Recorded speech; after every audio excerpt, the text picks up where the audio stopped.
അരിക്ക് വേണ്ടിയുള്ള അരിക്കൊമ്പന്റെ പരാക്രമം ഇനിയില്ല. ഇപ്പോൾ ഇഷ്ടഭക്ഷണം പുല്ലും ഇലയും.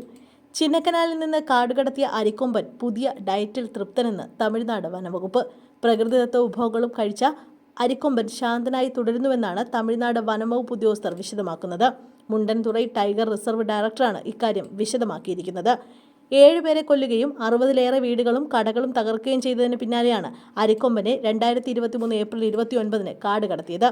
ചിന്നക്കനാലിൽ നിന്ന് മയക്കുവെടി വെച്ച് പിടികൂടി താപ്പാനകളുടെ സഹായത്തോടെ ആദ്യം പെരിയാർ ടൈഗർ റിസർവിലേക്കും അവിടെ നിന്ന് തിരുനെൽവേലി മുണ്ടൻതുറ വന്യജീവി സങ്കേതത്തിലുമാണ് അരിക്കൊമ്പനെ എത്തിച്ചത്. ഇഷ്ടഭക്ഷണമായിരുന്ന അരിക്ക് വേണ്ടി ഇപ്പോൾ കൊമ്പൻ പരാക്രമം കാണിക്കാറില്ല. ഇലകളും പുല്ലുകളും കഴിച്ച് കൊമ്പൻ ഹാപ്പിയാണെന്നും തമിഴ്നാട് വനംവകുപ്പ് വിശദീകരിക്കുന്നു. 2005 മുതൽ വീടും റേഷൻ കടയും ഏലം സ്റ്റോറും ഒക്കെയായി 180 കെട്ടിടങ്ങൾ അരിക്കൊമ്പൻ തകർത്തെന്നാണ് കണക്ക്. കാട്ടാനയുടെ ആക്രമണത്തിൽ 30ഓളം പേർക്ക് പരിക്കേൽക്കുകയും ചെയ്തു.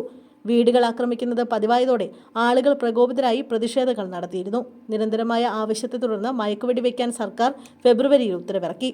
മൃഗസ്നേഹികളുടെ ആവശ്യപ്രകാരം ഹൈക്കോടതി ഇടപെട്ട് പഠനം നടത്തിയാണ് മയക്കുവെടി വയ്ക്കാൻ അനുമതി നൽകിയത്.